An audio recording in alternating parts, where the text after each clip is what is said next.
Hello everyone, welcome to Pharma Minds. I am KP Sheshadri and I am currently in Naipur Mohali. So आज जो हम topic discuss करने वाले हैं that is related to aptitude, general knowledge and verbal ability. तो NIPER JEE में इनके ज़्यादा क्वेश्चंस आते नहीं हैं, अप्रॉक्सीमेटली 5 to 10 क्वेश्चंस आते हैं हर साल, लेकिन they can vary each year.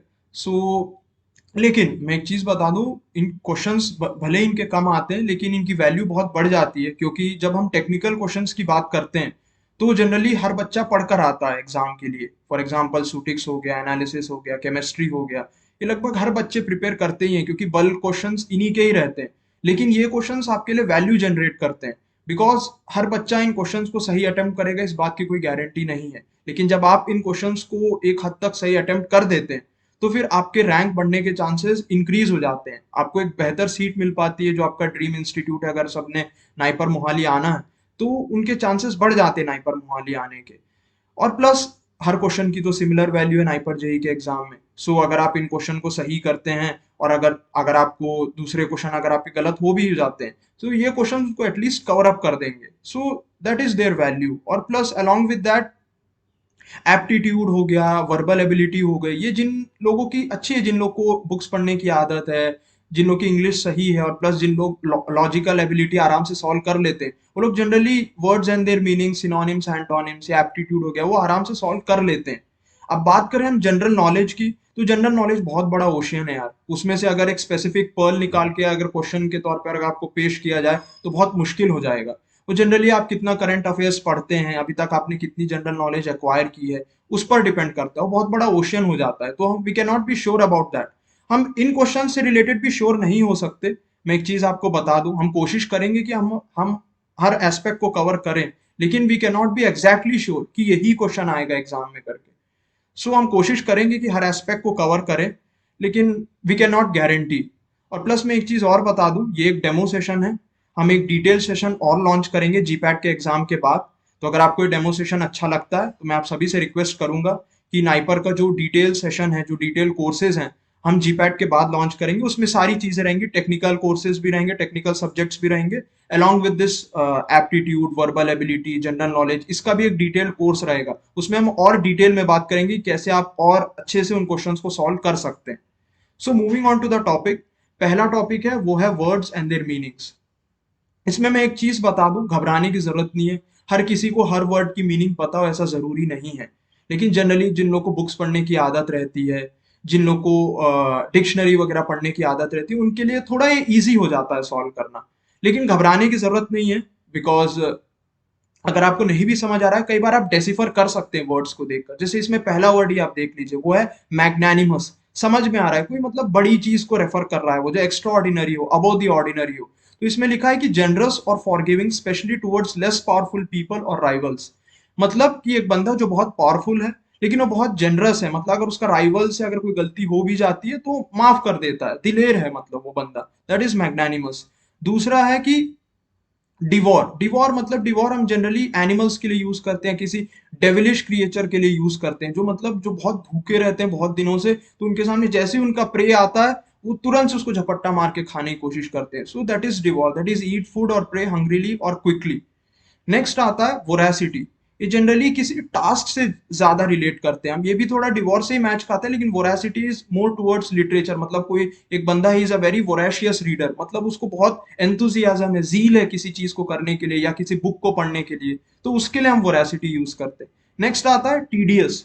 Tedious मतलब कोई टास्क है वो बहुत ज्यादा टाइम ले रहा है, बहुत स्लो है, डल है, मजा नहीं आ रहा जिस काम को करने के लिए। फॉर एग्जाम्पल, मेरे बॉस ने मुझे बहुत बड़ा टीडियस टास्क दे रखा है, मतलब बहुत डल टास्क है, करने में मजा नहीं आ रहा मुझे, दैट इज टीडियस। नेक्स्ट आता है इम्प्यूडेंट। इम्प्यूडेंट का मतलब होता है कि not showing due respect to another person. एक बंदा अगर बहुत इम्प्यूडेंट है, अगर हम बोल रहे हैं, मतलब हम ये कहना चाह रहे हैं कि वो रेस्पेक्ट नहीं करता दूसरे पर्सन को। Next is Quint. क्वेंट का मतलब होता है अट्रैक्टिवली अनयूजुअल और ओल्ड फैशन, मतलब कोई पुराने ख्यालात वाला आदमी जो होता है, जो पुराने तरीके के फैशन को फॉलो करने की कोशिश करता है, हम उसको क्वेंट बोलते हैं। नेक्स्ट है एनेक्डोटल। एनेक्डोटल का मतलब होता है कुछ ऐसी चीजें जो पर्सनल अकाउंट्स पे बेस्ड हो। फॉर एग्जांपल एनेक्डोटल कोट्स हम बात करने की कोशिश करते हैं कि जो हमारे पूर्वज बोल कर गए हैं, कोई कोट्स वगैरह दे कर गए हों, मतलब उनकी कही कही हुई बातें हैं वो, उनके मतलब कोई फैक्ट्स और रिसर्च नहीं किया गया उन पे, उन्होंने अपने एक्सपीरियंस के थ्रू अगर किसी चीज को बोला है तो दैट इज कॉल्ड एनेक्डोटल। मतलब सही हो ऐसा जरूरी नहीं है, उन्होंने अपने हिसाब से उस कोट को सामने रखा है, that is an anecdotal quote. Next आता है निम्बल। निम्बल का मीनिंग होता है quick and light in movement और action. For example agile. For example हम यहाँ चीता को ले सकते हैं कि चीता बहुत हल्का रहता है, तो उसको मूवमेंट और या एक्शन करना बहुत ईजी रहता है, it's a nimble animal you can say, मतलब बहुत एजाइल है, बहुत क्विक है, बहुत लाइट है वो। नेक्स्ट आता है कॉन्ट्राइव। कॉन्ट्राइव का मतलब होता है deliberately created rather than arising naturally और स्पॉन्टेनियसली, मतलब कोशिश करना कि नेचुरली अकर नहीं होता। फॉर एग्जाम्पल जो केमिकल कंपाउंड्स हो गए, हम उन्हें डेलिबरेटली क्रिएट करने की कोशिश करते हैं क्योंकि वो नेचुरली नहीं मिलते हैं हमें, दैट इज कॉन्ट्राइव। नेक्स्ट आता है लाउजी। लाउजी का मतलब होता है वेरी पुअर और बैड, मतलब बहुत गंदा है, अच्छा नहीं होना। नेक्स्ट है बार्ज। बार्ज का मतलब होता है मूव फोर्सफुली और रफली, कि मतलब किसी भी चीज को बहुत फोर्सफुल मैनर में करना है, बहुत रफ मैनर में करना, that is called barge. Next आता है शडर। शडर का मतलब होता है ट्रेम्बल कन्वल्सिवली ड्यू टू फियर और रिवल्शन, मतलब कई बार वो हम जैसे कहते हैं कि मिर्गी के दौरे आने लगते हैं, दैट इज कॉल्ड शडर। अब हम पढ़ेंगे सिनोनिम्स। सिनोनिम्स का मतलब होता है पर्यायवाची शब्द, लेकिन हम जनरली उन वर्ड्स को यहाँ चूज करने की कोशिश करते हैं जो बहुत ज्यादा मैच खाते हो, मतलब नियर टू एक्यूरेट हो उस वर्ड के साथ। जैसे यहाँ पहला वर्ड है वो है कमेंसुरेट।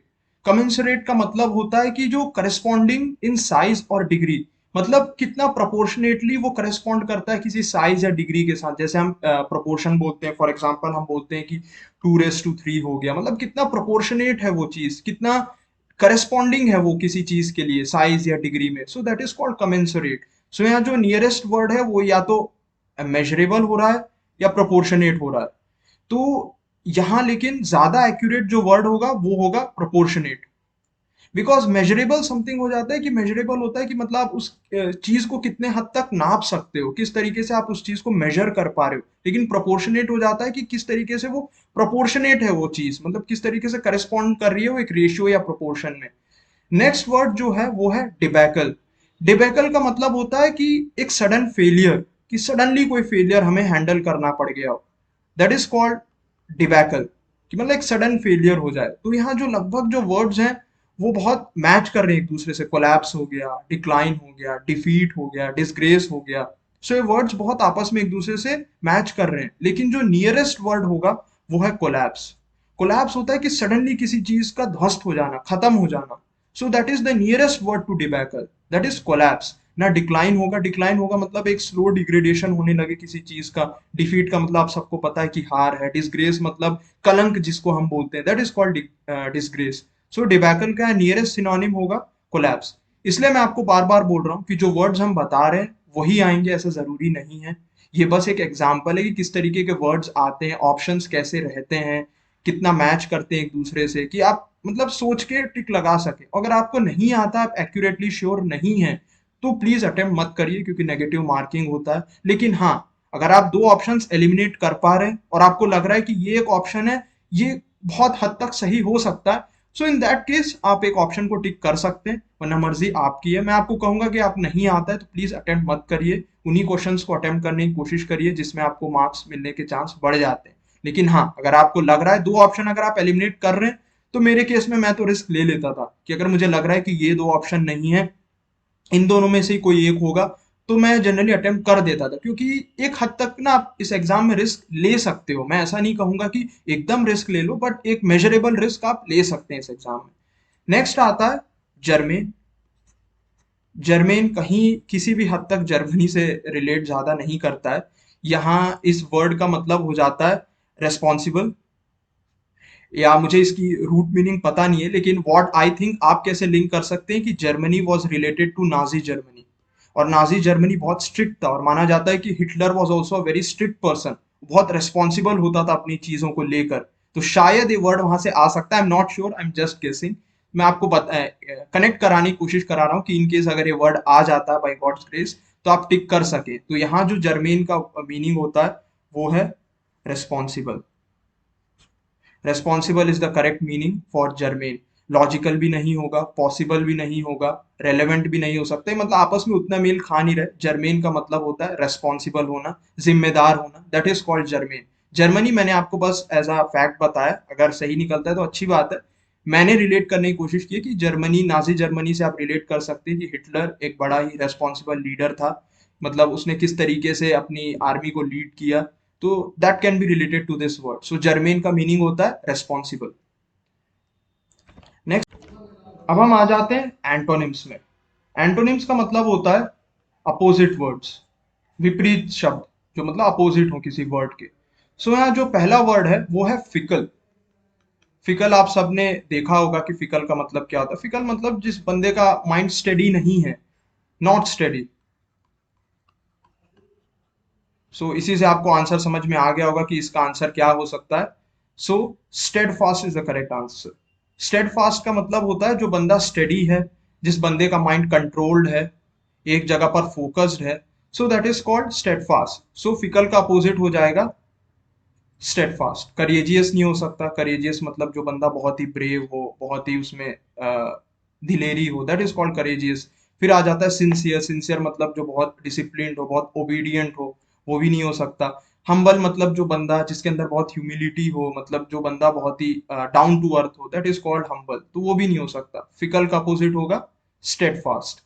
नेक्स्ट आ जाता है डिफाइंस। डिफाइंस का मतलब हो जाता है किसी भी चीज को डिफाई करना, अपोज करना, मतलब उसके उस मतलब किसी भी चीज को अपोजिट, उसके अपोजिट जाना, कि मतलब मैं अपोज करता हूँ, डिफाइंस करता हूँ, बहुत स्ट्रांगली अपोज करना किसी चीज को। सो एंग्जाइटी नहीं हो सकता यहाँ पे। एंग्जाइटी का मतलब वो बंदा बहुत ही एंग्शियस है। सस्पिशन भी नहीं हो सकता कि बहुत सस्पेक्ट कर रहा है वो बंदा, बहुत ही शक करता है। डिस्मे मतलब आश्चर्यचकित हो जाना। I was in dismay by seeing his attitude, that is called dismay. So यहाँ सही वर्ड हो जाएगा obedience. Obedience is the opposite word for defiance. Obedience मतलब जो बंदा बहुत ही ओबीडियंट हो, जो अपोज ना करे, जो चीज आप बोले उसको मान ले। So obedience is the correct answer over here. So defiance का अपोजिट क्या होगा? ओबीडियंस होगा। नेक्स्ट आता है लूसिड। लूसिड का मतलब होता है कि मतलब बहुत ब्राइट हो कोई चीज, बहुत इल्यूमिनस हो। So that is called lucid. और लूसिड का मतलब वो भी होता है कि बहुत क्लियर हो, साफ हो। So that is called lucid. So यहाँ ग्लोरी नहीं हो सकती। ग्लोरी का मतलब शान। नॉइजी मतलब बहुत आवाज होना, सो नॉइजी भी नहीं हो सकता। नेक्स्ट आ जाता है ऑब्सक्योर। ऑब्सक्योर का मतलब कोई भी चीज जो साफ नहीं है, क्लियर नहीं है। सो यहाँ होगा ऑब्सक्योर। अभी मैंने आपको बताया था लूसिड का मतलब बहुत ही क्लियर होना, ऑब्सक्योर मतलब क्लियर ना होना, बहुत ही धुंधला धुंधला सा होना, that is called obscure. Distinct का मतलब हो जाता है कि बहुत अलग होना। ऑब्सक्योर और डिस्टिंक्ट में फर्क समझिए। डिस्टिंक्ट का मतलब होता है अलग होना, he is a distinct person, मतलब वो अलग से समझ में आ जाता है। ऑब्सक्योर मतलब क्लियर नहीं होना, साफ तरीके से नजर नहीं आना, सो दैट इज ऑब्सक्योर। हेंस यहाँ लूसिड का अपोजिट वर्ड होगा ऑब्सक्योर। नेक्स्ट हम चलते हैं जनरल नॉलेज पर। ये एक्चुअली मेरा भी थोड़ा फेवरेट पार्ट है जनरल नॉलेज। मुझे थोड़ा करंट अफेयर्स, ये सब चीज़ें पढ़ना मुझे पर्सनली अच्छा लगता है। आपको अच्छा, आप में से भी कई होंगे जिनको अच्छा लगता होगा जनरल नॉलेज पढ़ना। मुझे अच्छा लगता है, और प्लस एक अच्छा एस्केप है जब आप बहुत बोर हो जाते हैं। फॉर एग्जांपल आप बहुत देर से पढ़े जा रहे हैं, टेक्निकल सब्जेक्ट, सुटिक्स हो गया, एनालिसिस हो गया, अगर आपको बोर हो रहा है, अगर आपको कुछ और पढ़ना है, तो आप जनरल नॉलेज कोई बुक उठाकर कोई नए फैक्ट्स हो या कुछ नई चीज हो, अगर आपको जानना, आप पढ़ सकते हैं। बहुत अच्छा एस्केपिज्म है, और प्लस आपके एग्जाम की भी तैयारी हो जाती है साथ में। सो ये बहुत अच्छा तरीका है। मुझे तो पर्सनली बहुत अच्छा लगता है जनरल नॉलेज पढ़ना।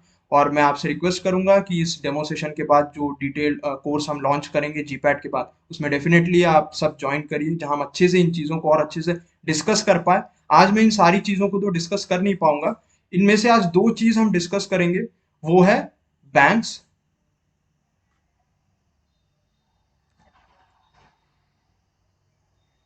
बैंक्स और सैटेलाइट्स।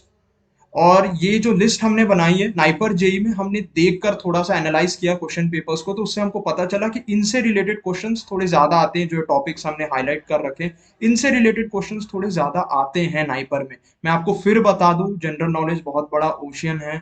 उसमें से अगर आपको कोई एक क्वेश्चन निकाल कर देना, इट इज वेरी डिफिकल्ट, कुछ भी आ सकता है। तो अगर आप क्लियर हैं, श्योर शॉट हैं, तो आप अटेम्प्ट करिए इन क्वेश्चंस को। और मैं एक चीज और बता दूं, इन क्वेश्चंस की जो खासियत रहती है, जो वर्बल एबिलिटी हो गया, एप्टीट्यूड हो गया, जनरल नॉलेज हो गया, ये बहुत इजी स्कोरिंग क्वेश्चन हो जाते हैं। अगर आपको जवाब पता है, आप टिक कर दोगे, आप आगे बढ़ जाओगे, आपको ना सॉल्व करने की ज्यादा जरूरत पड़ती है जनरल नॉलेज के क्वेश्चंस को। हाँ, एप्टी के क्वेश्चंस को थोड़ा हद तक सॉल्व करना पड़ता है, लेकिन जनरल नॉलेज अगर आपको जवाब पता है तो आप सीधा टिक मारोगे, आगे बढ़ जाओगे। कंफ्यूजन के चांसेस बहुत कम रहते हैं कंपेयर टू टेक्निकल सब्जेक्ट्स, क्योंकि टेक्निकल सब्जेक्ट्स में आपको घुमाना आसान है कंपेयर टू दीज क्वेश्चंस।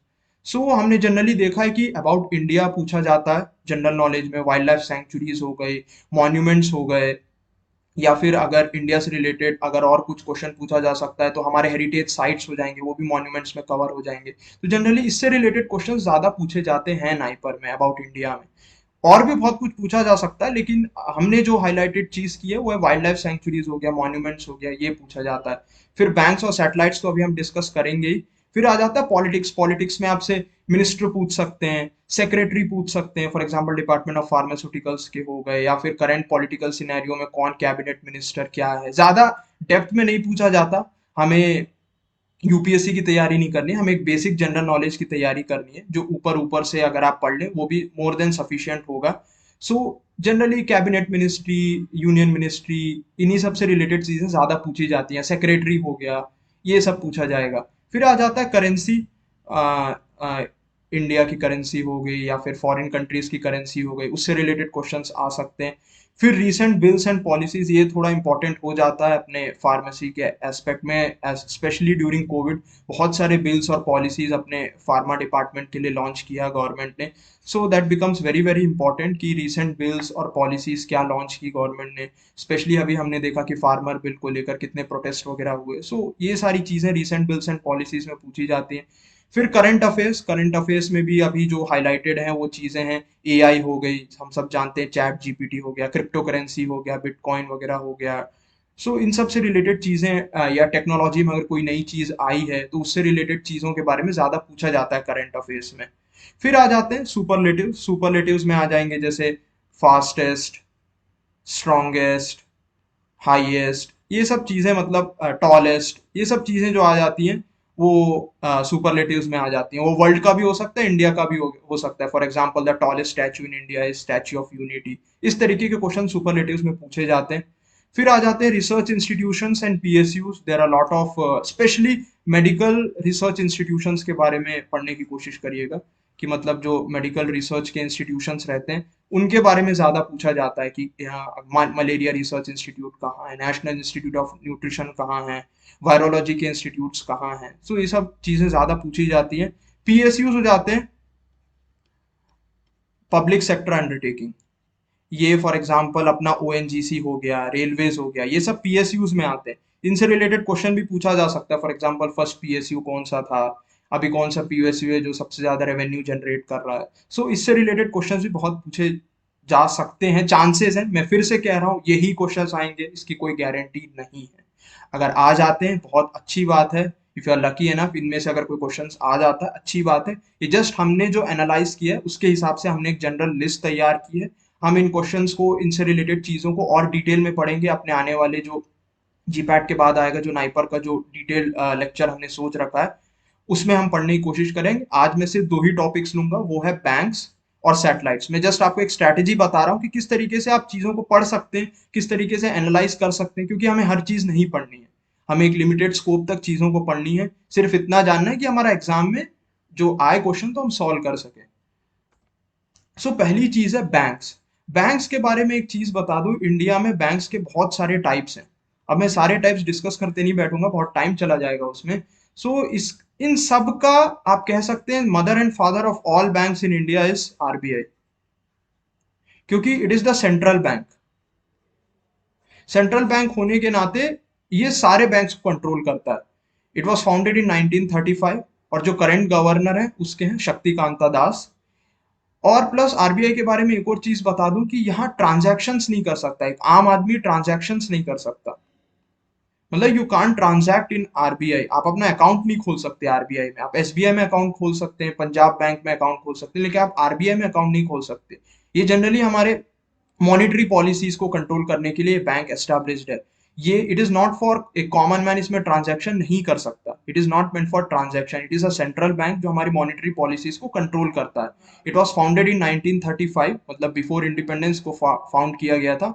और फॉर अ फैक्ट मैं इसके जो पहले गवर्नर थे वो थे ऑसबॉर्न स्मिथ, क्योंकि उस टाइम हम ब्रिटिश रूल में थे तो इंडियन गवर्नर नहीं था अपना कोई। So Osborne Smith was the first governor of RBI. Current governor Shaktikanta Das हैं इसके। नेशनलाइजेशन ऑफ बैंक्स जो हुआ था वो 1969 और 1980 में किया गया था। नेशनलाइजेशन इसलिए किया गया था कि जो कॉमन मैन की जो प्रॉब्लम्स है, जो बैंक्स बहुत सेपरेट एंटिटीज की तरह काम करते थे, प्राइवेट एंटिटीज की तरह बहुत सारे बैंक्स काम जो करते थे, वो वैसा ना करें। सारे बैंक्स एकजुट एक ही जगह पर एक ही मैकेनिज्म के थ्रू कंट्रोल हो सके। There should not be any private control over banks, उसको अवॉइड करने के लिए नेशनलाइजेशन किया गया था बैंक्स का 1969 और 1980 में। जो लार्जेस्ट बैंक इन इंडिया है वो है SBI, it is the largest public sector bank as well as the largest bank in India, कि मतलब सबसे बड़ा बैंक है State Bank of India. India में 13 पब्लिक सेक्टर बैंक्स और 22 प्राइवेट सेक्टर बैंक्स हैं। ये नेशनलाइज्ड हैं बिकॉज छोटे मोटे बहुत सारे बैंक्स हैं इंडिया में, लेकिन ये जो टोटल जो 13 और 22 बैंक्स में बोल रहा हूँ ये नेशनलाइज्ड हैं, आपस में एक दूसरे से जुड़े हुए हैं। और भी बहुत सारी तरीके के बैंक है। एक जो बैंक का मैं नाम बता दूं वो है नेबार्ड, ये एग्रीकल्चरल बैंक है। ये जनरली एग्रीकल्चर डेवलपमेंट के लिए गवर्नमेंट ने एस्टैब्लिश किया है। बहुत सारे तरीके के छोटे मोटे कोऑपरेटिव बैंक्स भी हैं इंडिया में, लेकिन हम उनके बारे में डिटेल में नहीं डिस्कस कर सकते हैं यहाँ पर। आपको जनरली आपके नॉलेज के लिए बता दूं कि कोऑपरेटिव बैंक्स भी होते हैं, छोटे मोटे बहुत सारे तरीके के बैंक्स हैं जो लेंडिंग सिस्टम को इंडिया में रेगुलेट करके रखे। नेबार्ड एग्रीकल्चर के लिए है, ये पूछा जा सकता है मेरे को जैसा लगता है, और शायद पूछा भी गया होगा नाइपर में, आई थिंक पूछा जा चुका है शायद। So NABARD is a bank for agricultural development. Next हम चलते हैं सैटेलाइट्स में। सैटेलाइट्स आप सभी को पता है, हमेशा न्यूज में रहते हैं। अभी आपने इंडिया के जीएसएलवी के बारे में सुना होगा, इलॉन मस्क की जो कंपनी है जिसने अभी स्टारशिप लॉन्च किया, उसके बारे में, जो लार्जेस्ट रॉकेट है अभी तक का, उसको लॉन्च किया था स्पेस एक्स ने, तो उसके बारे में भी आप लोग ने सुना होगा। तो सैटेलाइट्स भी आजकल काफी न्यूज में है, रिसेंट करंट अफेयर्स में इनके बारे में पूछा जा सकता है। सो पहला सैटेलाइट जो था वर्ल्ड का वो था स्पुतनिक, उसको रशिया ने बनाया था और स्पेस में भेजा था। सो द फर्स्ट सैटेलाइट उस समय it was USSR, not Russia. So अगर एग्जाम में रशिया या यूएसएसआर में से कोई भी ऑप्शन आता है, तो अगर दोनों तो नहीं आएंगे ऑफ कोर्स, तो अगर रशिया आता है तो रशिया टिक करिएगा, अगर यूएसएसआर आता है तो यूएसएसआर टिक करिएगा। So Sputnik 1 was the first satellite to be launched into space. India का पहला सैटेलाइट है वो है Aryabhata. Aryabhata is the first satellite of India, India ने जो डेवलप करके लॉन्च किया था by ISRO. So Aryabhata is the first satellite. ISRO का फुल फॉर्म है इंडियन स्पेस रिसर्च ऑर्गेनाइजेशन, जिसके करंट चेयरमैन है एस सोमनाथ। इसरो 1969 में फाउंड आउट किया गया था बाय विक्रम साराभाई, जिनको हम जानते हैं, he is the father of space programme in India, Vikram Sarabhai. उनके ऊपर एक रिसेंट वेब सीरीज भी आई होगी, अगर आप में से कुछ लोगों ने देखा होगा, रॉकेट बॉयज। अगर देखना चाहते हैं तो देख सकते हैं, बहुत अच्छी वेब सीरीज है। अगर इंडियन स्पेस प्रोग्राम के बारे में आपको जानना है तो रॉकेट बॉयज करके वेब सीरीज है। I am going out of the topic, लेकिन अगर आप में से किसी को इंटरेस्ट है तो आप देख सकते हैं rocket boys. Next is headquarters उसका बैंगलोर में है इसरो का, लेकिन उसका जो मेन लॉन्चिंग स्टेशन है वो श्रीहरिकोटा में है। Everyone knows that Sriharikota Satish Dhawan space centre is the launching station, major launching station for ISRO. Next है नासा। नासा के बारे में जानना इसलिए जरूरी है क्योंकि अभी की लार्जेस्ट स्पेस एजेंसी है वो, वर्ल्ड की लार्जेस्ट स्पेस एजेंसी है, तो उसके बारे में भी थोड़ा जानना जरूरी रहता है। लार्जेस्ट स्पेस एजेंसी है NASA. It stands as National Aeronautics and Space Administration. उसके करंट एडमिनिस्ट्रेटर है बिल नेल्सन, इंडिया में चेयरमैन होता है, वहां पे एडमिनिस्ट्रेटर होता है। So current administrator is Bill Nelson. It was founded way back in 1958। NASA was the first space agency to send a person to the moon. हम सब जानते हैं नील आर्मस्ट्रॉन्ग जो पहला पर्सन था, उसको नासा ने ही भेजा था स्पेस में। सो ये कुछ कॉमन जानकारी है। अगर आपको थोड़ा और डेप्थ में पढ़ना है, जैसे करंट मैंने आपको बताया, स्टारशिप के बारे में बताया मैंने आपको, लार्जेस्ट रॉकेट जो अभी स्पेस एक्स ने लॉन्च किया था। इंडिया का GSLV-3 रॉकेट जो है उसके बारे में हो गया, या करंट प्रोग्राम्स जो प्राइवेट पार्टनरशिप्स कर रही है इसरो वेरियस ऑर्गेनाइजेशंस के साथ, तो उसके बारे में भी आप पढ़ सकते हैं। स्पेस रिलेटेड पढ़ने के लिए बहुत सारी चीजें, मैंने आपको थोड़ा एक बेसिक ओवरव्यू दिया है कि किस तरीके की चीजें आप पढ़ सकते हैं किसी एक टॉपिक के अंदर। अब हम मेन चीज पर आते हैं जो बहुत सारे बच्चों को लगता है कि हम सॉल्व कर सकते हैं। ये करंट अफेयर से रिलेटेड और भी बहुत सारी चीज़ें कि जैसे 2022-2023 से रिलेटेड हमको चीज़ों को डिस्कस करना है। कोविड-19, रशिया यूक्रेन वॉर हो गया, एआई, क्रिप्टो करेंसी, अभी मैंने आपको सब बताया। फार्मा रिलेटेड करंट अफेयर्स, अगर कोई मर्जर्स एंड एक्विजिशंस हुए हैं, उससे रिलेटेड अगर आपको फार्मा में पता करना है, वो आप पता कर सकते हैं। या फिर करंट जो फाउंडर है वो कौन है, या करंट फाउंडर और चेयरपर्सन कौन हो गया किसी फार्मा कंपनी का, उससे रिलेटेड चीज़ें आप जान कर रख सकते हैं। जैसे फॉर एग्जांपल सीरम हो गया, लुपिन हो गया, सिप्ला हो गया, इन सब के फाउंडर्स कौन है, फाइजर हो गया। तो इन सब के चेयरपर्सन्स या करंट सीईओज के बारे में भी अगर आप जानकारी रखें तो आपके लिए अच्छा रहेगा। सो that is pharma related current affairs. मैं फिर से बोल रहा हूँ, हाईलाइट कर लीजिए इस पॉइंट को। It is ambiguous, it is ambiguous, that is can be from any field। हम जस्ट यहाँ डेसिफर करने की कोशिश कर रहे हैं कि कहाँ से आ सकता है, कहाँ से आएगा इसकी कोई गारंटी नहीं है। ओके, नेक्स्ट चीज जिसमें हम बहुत सारे बच्चों ने जो हमें डिस्कस करने ही वाला था, सॉरी अगर मैं फिर से करंट अफेयर्स में आ गया था, तो मैं आपको जो चीज जो मैं डिस्कस करने वाला था वो था एप्टीट्यूड। हम जनरली एप्टीट्यूड को देखकर ना डर जाते हैं थोड़े से, क्योंकि इसमें आ जाता है मैथ्स। और मुझे पता है मैक्सिमम लोग को मैथ्स छोड़े हुए ईयर्स हो गए, सालों हो गए। कुछ होंगे जिन्होंने सुपर साइंस लिया होगा, मैथ्स प्लस बायो, उनके लिए मैं नहीं बोल रहा, लेकिन जिन लोगों को बहुत टाइम हो गया मैथ्स को छोड़े, उनके लिए बड़ी दिक्कत हो जाती है कि यार एप्टीट्यूड क्यों सॉल्व करें, एप्टीट्यूड सॉल्व करना बहुत टाइम जाएगा। ऐसा नहीं होता।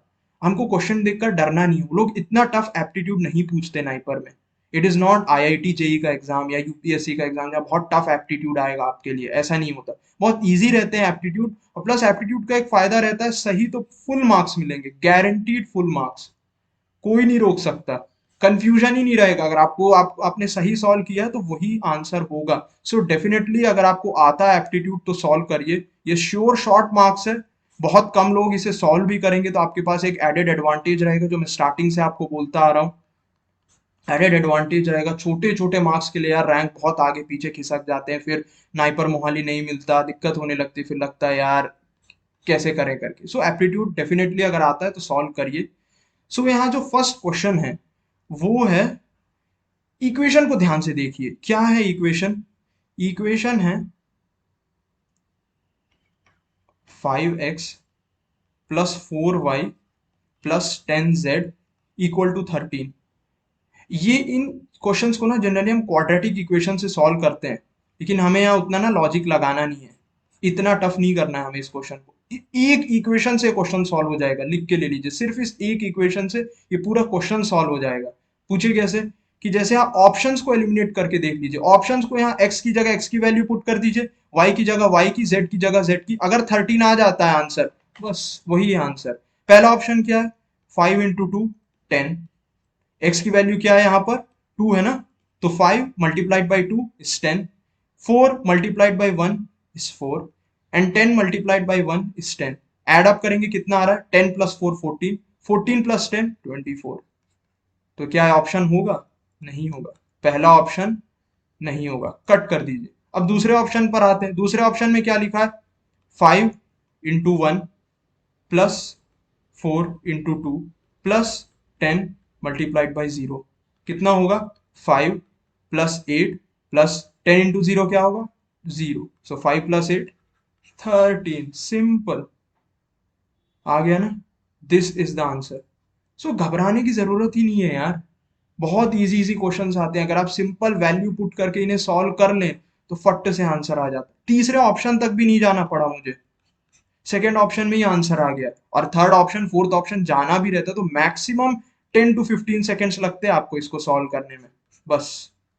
तो डरना नहीं है एप्टीट्यूड से, आराम से एप्टीट्यूड सॉल्व हो जाएगा, इतना टफ नहीं होता। आज मैं सिर्फ 1 और 2 क्वेश्चन ही सॉल्व करा रहा हूँ। डिटेल लेक्चर में हम और भी तरीके के एप्टीट्यूड सॉल्व करने की कोशिश करेंगे, जहाँ और भी वैरायटी ऑफ क्वेश्चंस रहेंगे आपके पास कि किस तरीके से अलग अलग क्वेश्चन आते हैं नाइपर में।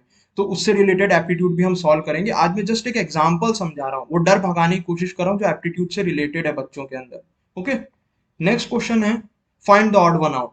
ये तो यार और भी सिंपल हो जाता है। कभी भी ऐसी अल्फाबेट्स की सीरीज आए ना, वो जनरली ना उसी से रिलेटेड रहती हैं, कि मतलब सीक्वेंस देख लो, A B C D E. अगर आपको कंफ्यूजन है ना, पहले से लिख कर रख लो कहीं रफ पेपर पे, F, G, H, I, J, K, L, M, N, dash dash dash up to Z, लिख कर रख लो कहीं पे। मतलब कहीं भी आएगा तो सीक्वेंस से रिलेटेड रहती है वो चीजें, कि मतलब सीक्वेंस में कहीं ऑल्टर किया रहेगा, ए के बाद बी आना चाहिए, उसने कहीं सी दे दिया होगा, कहीं डी दे दिया होगा, तो आपको देखना पड़ेगा कि 2 लेटर के बाद आ रहा है या 3 लेटर के बाद आ रहा है। जनरली उसी तरीके के क्वेश्चन रहते हैं, इतने टफ क्वेश्चन रहते नहीं है अल्फाबेट्स के भी, आराम से आप सॉल्व कर सकते हैं। जैसे यहाँ पे पूछ रहा है ऑड बनाओ, ऐसा कौन सा है जो इनके जो गिवन सीक्वेंस को ना फॉलो नहीं करता। तो यहाँ आप देख सकते हैं कि A L R V Z, E P V Z B, I T Z D F, O Y E I K. So A L V R Z. अब ए के बाद एल कब आ रहा है, देखिए ए के बाद एल आ रहा है 1 2 3 4 5 6 7 8 9 10 11, 11th उस पे आ रहा है, राइट। ई के बाद पी कब आ रहा है, 1 2 3 4 5 6 7 8 9 10 11, ये भी 11th पे आ रहा है, मतलब ये भी सही है। अब आई के बाद टी कब आ रहा है, J, K, L, M, N, O, P, Q, R, S, T कब आ रहा है, 1 2 3 4 5 6 7 8 9 10 11, ये भी उतने पे ही आ रहा है, 11th उस पे ही आ रहा है।